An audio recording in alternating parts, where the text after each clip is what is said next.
हास्य की कविताओं के लिए मुझे यहाँ पर आमंत्रित किया गया। हालांकि मेरा विषय ओज का रहता है, लेकिन फिर भी कोशिश करता हूँ आप लोगों तक बीच में रहता हूँ सुनिएगा कि ये जो सामने वर्दी है हमारे, मैं बहुत इनका सम्मान करता हूँ इस वर्दी का। और वास्तव में जब संसद पर आक्रमण हुआ तो ये वर्दी ही थी जिसने अपने वर्दी पर खून के छींटे आने दिए, लेकिन भारत माता का मस्तक जो नीचा होने जा रहा था, इन्होंने बलिदान दे करके हमारा भारत माता का मस्तक घर से ऊंचा कर दिया। इस वर्दी के लिए एक बार जोरदार सम्मान आपका। लेकिन खास करके बताया तो हमारे स्वदेशी चार पंक्तियां कहना चाहता हूँ, चार पंक्तियां थानेदार की, चार पंक्तियां चोर ने अगर क्लासिकल जवाब दिया हो तो आप लोगों के तालियों के हाथ उठे। कुछ पल आपके बीच में रहता हूँ, सुनिएगा कि बेड़ियों में चोर देख बोला एक थानेदार, कि बेड़ियों में चोर देख बोला एक थानेदार, बड़ी मुश्किल से तू पकड़ में आया है, तन कर चलता है तन कर चलना है सब अपराध यहाँ, लगता है ससुराल पहली बार आया है। भेड़ियों में चोर देख बोला एक थानेदार, बड़ी मुश्किल से तू पकड़ में आया है, तन कर चलना है सब अपराध यहाँ, लगता है ससुराल पहली बार आया है। तो चोर बोला पूरी बात सुनिएगा थानेदार। चोर का क्लासिकल जवाब हो तो आपके तालियों के हाथ थे।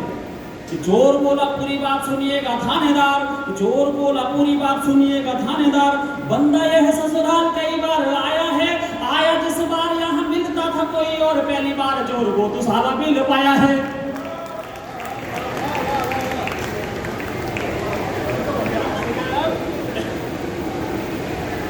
मैंने अपनी पत्नी को शादी की सालगिरह पर एक फूल दिया। इसमें अगर कहीं हास्य नहीं, अगर व्यंग भी हो तो आपके हाथ तालियों के लिए उठे। सुनिएगा कि मैंने अपनी धर्मपत्नी को 3 फरवरी को मेरी शादी की सालगिरह है, वो एक प्रिंसिपल है एक स्कूल में, इंटर कॉलेज में, मैंने उन्हें एक फूल दिया, उसमें से कई हास्य बना और ये हल्के फुल्के हास्य बड़े अच्छे लगते हैं, वो आप तक पहुंचाता हूँ। अगर आप लोगों को दिल तक, अगर आप बात तक पहुंचे तो आप लोग मुझे तालियों से प्यार देना, इसलिए देना। सुनिएगा कि मैंने तुम्हें दिया था कमल फूल एक बार, मैंने तुम्हें दिया था कमल फूल एक बार, तूने मेरे गाल पर चांटे को जमाया है, दिल की बात मान मैंने प्यार का इजहार किया, पर तूने मुझे चंडी रूप को दिखाया है। कि मैंने तुम्हें दिया था कमल फूल एक बार, तूने मेरे गाल पर चांटे को जमाया है, दिल की बात मान मैंने प्यार का इजहार किया, पर तूने मुझे चंडी रूप को दिखाया है। तो सुनकर सारी बात उन्होंने जवाब दिया। उनका जवाब अगर लगे अच्छा तो तालियों के हाथ आपके इस तरह से आना चाहिए। सुनकर सारी बात उन्होंने जवाब दिया, कि सुनकर सारी बात उन्होंने जवाब दिया, चांटे वाली बात को तो समझ ना पाया है, सुनकर सारी बात उन्होंने जवाब दिया, चांटे वाली बात को तो समझ ना पाया है, तूने अपनी पार्टी का चिन्ह दिया मुझको है, मैंने अपनी पार्टी के निशान को लगाया है। बहुत सुंदर।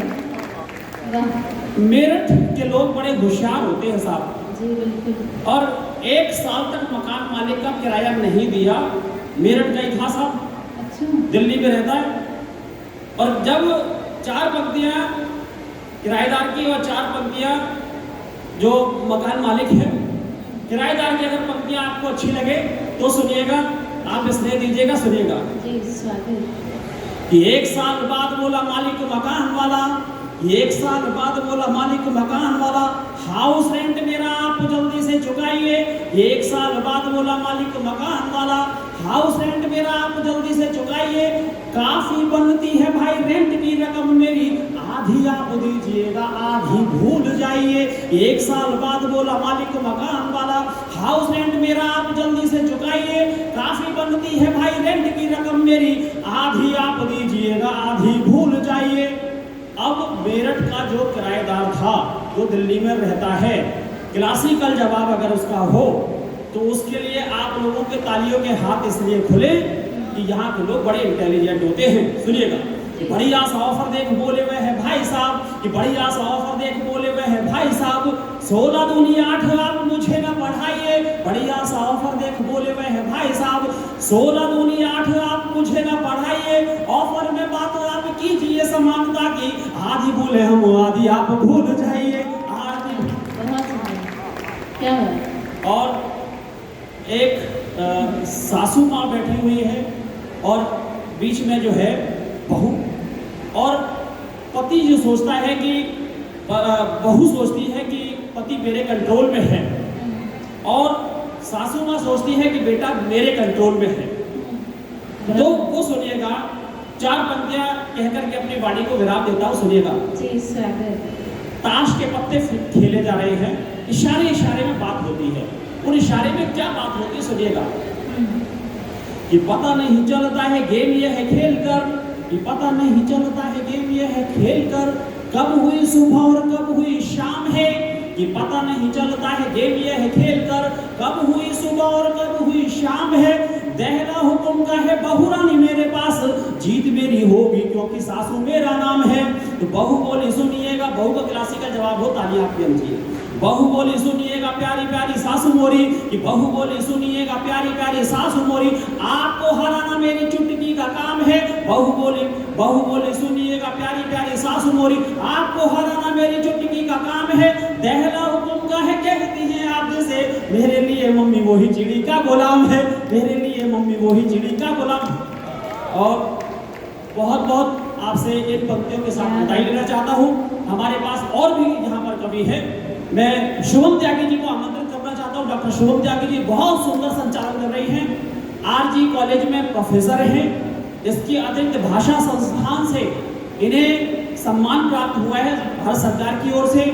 इसके अतिरिक्त पूरे देश में मेरठ का नाम इन्होंने रोशन किया है। मैं ऐसे डॉक्टर शुभम त्यागी जी को यहाँ पर आमंत्रित करना चाहता हूँ। हमारे साथ बराबर कंटिन्यू इन्होंने संचालन किया। मैं चाहता हूँ कि आपके हाथ तालियों के लिए खोले और डॉक्टर शुभम त्यागी जी यहाँ पर आए, काव्य पाठ करें। एक बार जोरदार तालियों से उन्हें आदेशित करिएगा। डॉक्टर शुभम त्यागी।